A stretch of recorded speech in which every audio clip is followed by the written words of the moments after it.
So in the next 20 minutes or so, we're going to see how a single oil tanker getting struck in the Middle East could actually be the exact reason your local high school has to rewrite its entire student handbook. Yeah, it sounds crazy, but it really is all connected. It really is. So, welcome to today's custom tailored deep dive. We're taking your stack of sources today, which is the morning briefing from July 8th, 2026, and we're basically mapping out exactly how a geopolitical earthquake on one side of the planet forces these massive immediate changes to, well, the microchips in your phone, the security of your email, and even the rules in your neighborhood classroom. Right, because it was a phenomenal stack of sources today. I mean, Yeah. we are looking at a highly fragile, tightly wound global system. Mm-hmm. And when one thread is pulled, whether it's a defense treaty or just a software vulnerability somewhere, the knot just tightens everywhere else. Right, absolutely. And before we start pulling on those threads, we do need to set a quick ground rule for you listeners. Always a good idea. Yeah. Today's briefing contains some pretty heavily politically charged events. We're talking actions by President Trump, the escalating military conflict between the U.S. and Iran, things like that. So we want to be incredibly clear right up front. We are not endorsing any political viewpoints here, left or right. Definitely not. Right. We are simply taking an impartial look at the facts, exactly as they are reported in your sources, just to help you understand the mechanics of this broader landscape. Exactly. Because, to understand the digital technology we rely on every single day, we first have to look at the physical map of the world. Yeah, the physical reality of it. Right. The digital realm is entirely anchored to physical geography. And right now, that geography is fracturing pretty badly. It really is. Let's get right into those fractures, actually, because the sources describe what sounds like a complete geopolitical meltdown overnight. Yeah, meltdown is probably the right word. Like the fragile interim ceasefire between the U.S. and Iran, which, by the way, was just signed in June, has completely collapsed. Literally overnight. Right. President Trump formally declared the memorandum of understanding over. The U.S. launched airstrikes on sites in southern Iran, and then Tehran immediately retaliated by targeting American military bases in Bahrain and Kuwait. And the immediate secondary effect of that military escalation is actually happening in the water. In the Gulf, right? Yeah. Oil tankers were struck in the Strait of Hormuz, which, instantly puts global energy markets and Gulf shipping completely on edge. Oh, for sure. But the instability isn't just isolated to the Middle East either. Like at the NATO summit in Ankara, President Trump ordered an immediate halt to all trade with Spain. Which is a massive move. Over disputes about their defense spending, right? And on top of that, he renewed his demand for U.S. control of Greenland. Yeah, that definitely left European leaders scrambling. I mean, the alliance is just openly cracking at this point. Right. But here's my question for you, because I think a lot of people struggle with this connection. How do these specific macro political moves, like striking a tanker in the Gulf or halting trade with Spain, how does that immediately threaten the tech industry? It's a great question. Because I think, a lot of people just assume data centers and software operate in their own sort of insulated digital bubble. And that, honestly, is the most dangerous assumption in modern economics. Really? Oh, absolutely. There is no insulated digital bubble. I mean, think about what a data center actually requires just to function. Mostly. Right. It needs a massive continuous draw of megawatts to run and cool all those thousands of servers. And that relies heavily on stable global energy markets. Oh, okay. Specifically things like liquid natural gas pricing, which, as we just saw, is heavily dictated by what happens in the Strait of Hormuz. Right, the tankers. Exactly. But even before you can plug a server in, you have to actually build it.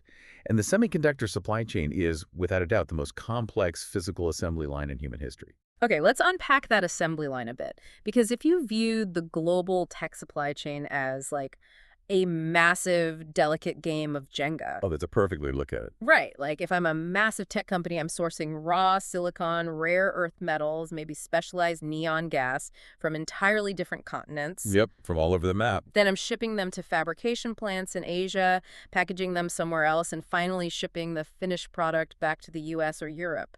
So pulling out the Spain trade block or the Strait of Hormuz block, it just makes the whole tower sway. It does. What's fascinating here is that this entire process relies entirely on perfectly synchronized maritime shipping, predictable trade agreements, and honestly just baseline trust. Which is in very short supply right now. Exactly. When you have a conflict erupting in a maritime choke point like the Gulf, or a sudden zero-notice trade halt with a massive logistics hub like Spain, that synchronization just shatters. The whole factory line stops. It stops dead. You can't just code your way out of a physical shipping embargo. Man, that really directly explains this Yeah. massive $30 billion agreement between Apple and Broadcom that our sources highlight today. Yes, that deal is a direct reaction to all of this. Right. Apple is committing to manufacturing roughly 15 billion custom application-specific AI chips completely on U.S. soil through 2031. A huge shift. It is. It's part of their broader $600 billion American manufacturing program. But wait, I do have to push back on this a little bit. Sure. Is a $30 billion domestic deal actually going to solve their problem?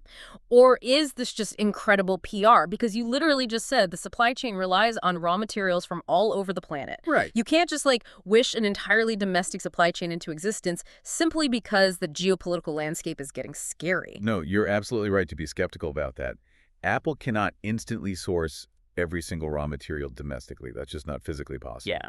But what they are doing is mitigating the most vulnerable choke points in that assembly line. By moving the actual fabrication and packaging of these chips to the U.S., they're essentially buying a very, very expensive form of geopolitical insurance. Oh, interesting. And the sources specifically note these are application-specific AI chips. For you listening, how does that differ from, the general NVIDIA chips everyone is fighting over right now? So a general-purpose AI chip, like NVIDIA's flagship models, is designed to be this kind of brute force workhorse. Or like a jack of all trades. Exactly. It can train massive language models, generate images, or run complex physics simulations. But an application-specific chip is custom designed down to the microscopic architecture to do one very specific task incredibly efficiently. Give me an example. Like running the predictive text on your iPhone, or processing facial recognition without draining your battery in 10 minutes flat. Ah, got it. So Apple is pulling the manufacturing of its most crucial, everyday AI hardware right into its own backyard. But they aren't the only ones trying to isolate their tech. Like over in China, this startup called DeepSeek is developing its own AI accelerator chip. Right, they are. But they are doing this mostly because they are being forced to, right? Like they're trying to bypass American NVIDIA hardware entirely due to tightening U.S. export controls. Exactly. If we connect this to the bigger picture, DeepSeek's move isn't just corporate ambition, It is a survival mechanism. Yeah, they have to adapt. For the last 30 years or so, global tech operated on this idea of interdependence. The belief was that relying on each other's tech prevented conflict. Sort of mutually assured economic destruction if we stopped trading. Exactly. Yeah. But what we are seeing now is the great decoupling. Manufacturing silicon has escalated from a simple business logistics problem to a critical matter of national security. Wow. So what does this all mean for the future of tech? Are we looking at a Galapagos Island situation where the U.S. tech stack and the Chinese tech stack evolve completely separately from each other? That is exactly where this is headed. Really? Just completely separate? Yeah. You will eventually have two entirely separate technological ecosystems.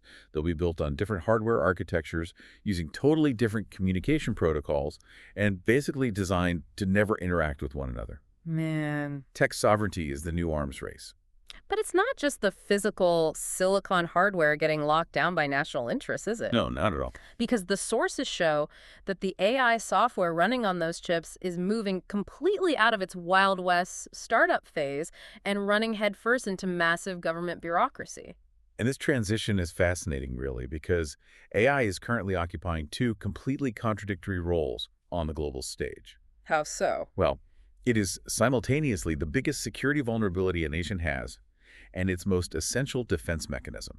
That's a wild paradox. Look at this timeline from the briefing. OpenAI is publicly launching GPT 5.6 this Thursday. Right. Huge release. But it didn't just ship when the engineers finished it. It was intentionally delayed for weeks of restricted previews, specifically to undergo rigorous testing by the U.S. Commerce Department, and that was under a Trump executive order. I mean, this feels like a massive shift.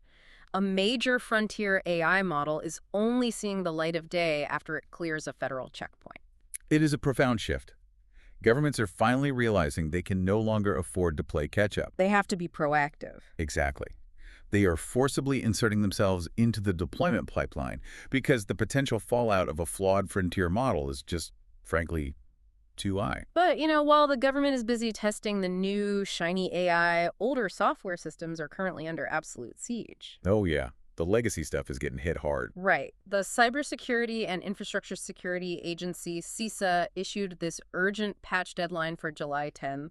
They are flagging actively exploited flaws in Adobe, Cold Fusion, Joomla, and something called the Langflow AI framework. Yeah, that's a critical warning. First of all, what is Langflow, and why is this so critical right now? So Langflow is essentially a visual interface that developers use to easily build AI applications. If there is a fundamental security flaw in Langflow, it means anyone who used that framework to build an AI app for their business might unknowingly have a backdoor wide open to hackers. Yikes. Right. And Joomla and Cold Fusion are older, widely used content management and web development platforms. When CISA issues a mandatory patch deadline like this, it means threat actors aren't just looking at the door, they're actively walking through it. And if you want to know what happens when someone walks through that door, the sources point straight to KDDI, the massive Japanese telecom giant. Yeah, that breach is a perfect example. They just had a breach exposing 12.2 million customer email accounts. But the attackers didn't even hack KDDI's main servers directly, did they? No, they didn't. They got in through third-party vendor connections that were serving internet providers. Can you explain the mechanics of that? Like, how does a massive telecom company get compromised by some smaller vendor? Think of it like a high-security bank. Okay. KDDI has biometric locks, laser grids, and, armed guards at the front door. Top-of-the-line security. Exactly. But the bank relies on an external HVAC repair company to maintain the air conditioning. Yeah. And the HVAC company's security is just terrible. Oh, I see where this is going. Right. Hackers break into the HVAC company, steal the repairman's ID badge, and walk right through the bank's side door without triggering a single alarm. That is so frustrating. It is. That is a third-party supply chain attack. It is currently the weakest link in global cybersecurity. I mean, you can spend billions securing your own data, but if your vendor leaves their digital window open, you are compromised. So threat actors are aggressively automating these attacks to find those open windows. But here's where it gets really interesting, kind of an ironic twist I found in the sources. Oh, with CISA. Yes. How is CISA finding all these vulnerabilities to issue their warnings in the first place? They are tapping Anthropic's Mythos AI model to scan federal code repositories. Incredible, really. Right. AI is the vulnerability that hackers are exploiting in Langflow, but AI is also the shield being used by CISA. Is AI essentially playing a high-stakes game of chess against itself at the federal level? And how does an AI model actually scan millions of lines of code for flaws? Because it's not sitting there reading it line by line like a human programmer, right? No, not at all. Yeah. It doesn't read code sequentially. A human looks for logical errors or, known bad syntax. Right. But an AI model like Mythos analyzes code by mapping its multidimensional patterns. It understands the context of how different functions interact across an entire massive system simultaneously. Wow. Yeah, it can spot a deeply buried logic flaw where an input in module A somehow creates a memory leak way over in module Z. Something a human would never catch. Exactly, something a human auditor would literally take lifetimes to find. So it really is an algorithmic arms race. Precisely. And the government's insistence on reviewing models like GPT 5.6 before release is really an attempt to ensure they possess the defensive tools necessary to win that chess match, or at the very least keep the board from flipping over entirely. Right, right. Now, you listening might be wondering why you should care about federal AI tests or semiconductor choke points in the Gulf. It sounds very high level. It does. But this is exactly where those massive global issues slam right into your daily life. The sources show that these international tech wars are immediately trickling down to local schools. The downstream effects are incredibly rapid. I mean, policy is hitting the pavement right now. It really is. Look at Illinois. Effective July 1, they have expanded their state cyberbullying law to explicitly cover AI-generated digital replicas and deepfakes. Which is a necessary update, sadly. Yeah. And Idaho and other states are rolling out entirely new K-12 AI frameworks. Think about that for a second. We have high school principals who are already stretched way beyond their limits, now being forced to parse the legal nuances of AI deepfakes just to update a student handbook. Right. It's like local school administrators are being forced to act as frontline tech regulators. It forces a really serious conversation about resource allocation. I mean, our technological frontier is moving so violently fast that our foundational institutions like local schools are trapped in this perpetually reactive state. You're always playing catch up. Always. They are trying to legislate digital threats that literally did not exist 12 months ago. But then, right next to that high-tech cyberbullying story, we get this incredibly grounded reality check out of North Carolina. Oh, the budget news. Yeah, they finally passed a $34 billion state budget, ending a year-long impasse, and the major headline here, an 8% average raise for teachers, That's substantial. along with dedicated funding for basic literacy, math, and research. So I look at this and wonder, with all this federal panic over frontier AI models and deepfakes, is the North Carolina budget a quiet reminder that fundamental human infrastructure, like just paying people to teach basic math, still moves the needle the most? This raises an important question, and I think the answer is absolutely yes. Yeah. You can build the most advanced application-specific AI chips in the world. You can have CISA deploying top-tier models to audit federal repositories. Right. But human capital is the ultimate supply chain. Oh, I love that phrasing. Think about it. Yeah. The engineer designing that Apple chip, or the cybersecurity analyst patching the third-party vulnerability at KDDI, they all begin their journey in a classroom learning basic literacy and math. It all starts there. Exactly. If you let the foundational human infrastructure crumble while chasing tech sovereignty, the whole Jenga tower collapses anyway. Man, that is so true. And that brings us to a part of the briefing that I think we desperately need right now. A little good news. Yes, please. We've been talking about fractured alliances, trade halts, cyber attacks, and deepfakes. But stepping away from the heavy geopolitics, the sources highlight how science, sports, and pop culture continue to push boundaries and essentially act as a global pressure valve. It is essential to recognize this. The headlines always focus on decoupling, but human curiosity and shared culture are actually highly resilient. Let's start with the science, because this is just mind-blowing to me. Researchers at the European Physics Labs, GSI, and FAIR have unveiled a new machine learning model called RHINE. The Neutron Star Project. Exactly. It dramatically speeds up the simulation of neutron star mergers. Now, for you listening who might be a little rusty on astrophysics, when two ultra-dense neutron stars collide in space, the heat and pressure are so immense that it physically forces atomic nuclei together. It's an unimaginable amount of force. Right, and that collision forges heavy elements like gold and platinum. The gold in your jewelry was literally born in a cosmic collision. It's poetry, really. It is, but simulating that requires unfathomable computing power, and now AI is accelerating our understanding of it. It is a stunning contrast. On one hand, we are using AI to exploit software vulnerabilities in telecom providers. Right. On the other, we're using it to unlock the elemental secrets of the cosmos. And speaking of space, out at the California Science Center, the Space Shuttle Endeavour has been fully stacked vertically. I saw the photos of that. It's incredible. They've attached the massive orange external tank and the twin solid rocket boosters to create this 20-story tall, ready-to-launch display. Just an absolute awe-inspiring testament to what physical engineering can achieve when we collaborate. Seeing an orbital vehicle stacked vertically like that, it's a visceral reminder of human ambition. It really provides a stark counterweight to all the anxieties of digital decoupling we've been talking about. For sure, but the resilience isn't just in science. Look at global sports and pop culture. Oh, there is so much happening there. Over at Wimbledon, we have raw human tenacity on full display.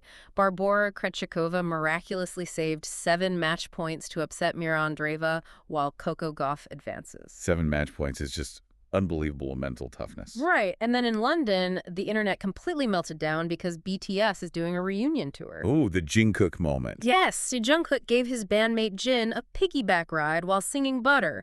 The term Jungkook trended globally for hours. People just want to experience shared joy. They really do. But the story that really captures this entire dynamic, the hilarious juxtaposition of it all, is the 2026 World Cup here in North America. The social dynamics at play in this tournament are just fascinating. They really are. The sources point out that despite this incredibly tense geopolitical backdrop we discussed earlier, international fans are raving about the U.S. host cities. Yeah, the cultural exchange has been great. They are praising the overwhelming friendliness, the novelty of 24-hour diners, and they are absolutely mesmerized by the magic of free soda refills. Free refills are a very American phenomenon. It's the little things. But then you get to the pitch. Belgium knocks the U.S. out of the tournament.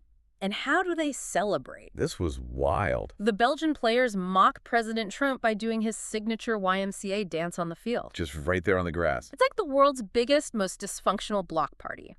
We've got genuine, Heartfelt hospitality with free soda refills on one hand, and Belgium dropping a YMCA dance troll on the other. It really is the perfect encapsulation of modern diplomacy. Hmm. I mean, we could be locked in high-stakes trade disputes, halting shipments to Spain, imposing export controls on China. Yeah. Yet at the exact same time, we share stadiums, marvel at the cultural quirks of our hosts, and engage in deeply petty, relatively harmless sporting rivalries. Exactly. These cultural moments, the BTS concert, the World Cup, they prove that our capacity for global exchange persists completely independently of the governments that are actively trying to decouple us. It reminds us we aren't just lines of code or pawns in a defense spending dispute. Which brings us to the final and honestly my absolute favorite piece of the briefing today. The bumblebees. The bumblebees. After analyzing artificial intelligence, neutron star simulations, and geopolitical grand strategy, the sources suggest we might need to broaden our definition of what intelligence actually is. This bumblebee study is perhaps the most profound piece of research in the entire stack today. According to the briefing, scientists set up a classic intelligence test for bumblebees. They required them to reach a hidden treat. The researchers expected them to either fail or maybe eventually stumble upon the intended solution they had designed. But the bees completely shocked them. They didn't just solve it. No, they spontaneously invented a brand new, highly efficient way to retrieve the treat, a method they were never taught. And more importantly, they engaged in social learning. That's the key part. Other bees watched the innovators, adapted the new technique, and completely abandoned their old habits. Tiny insect brains, demonstrating genuine problem-solving and cultural transmission. It's amazing because we spend so much of our time analyzing massive, rigid human systems. Always. We try to secure complex global supply chains, we write exhaustive K-12 AI frameworks, we mandate federal software patches. We assume intelligence is strictly defined by scale and processing power. Like the AI models. Exactly. But this study proves that intelligence is deeply tied to flexibility. Right. Those bees didn't have massive computational power. They simply observed their environment, communicated with their peers, and organically adapted to a brand new challenge. And that adaptability is what gets us through, right? We covered a massive amount of ground today. We saw ceasefires collapsing in the Middle East, superpowers racing to build custom silicon, hackers infiltrating telecom networks through the HVAC repairman. And high school handbooks wrestling with deepfakes. Yes, the digital and physical boxes are all tangled together. But underneath that chaotic machinery, intelligence is constantly finding a way forward. And it leaves us with a highly provocative thought to consider, I think. What's that?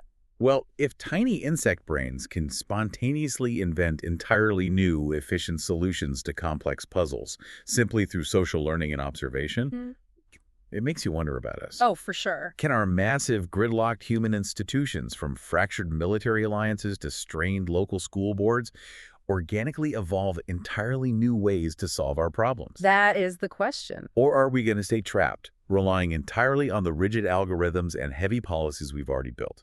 Man, that is a question I'll be thinking about all week. Maybe the solutions to our most complex global supply chain and cybersecurity threats require just a little bit of that bumblebee flexibility. I certainly hope so. Thank you for joining us for this deep dive. We hope we helped untangle some of those invisible threads and give you a clearer map of how it all connects. Keep questioning the systems around you, and remember, no matter how heavy the headlines get, there is always something out there worth smiling about. See you next time.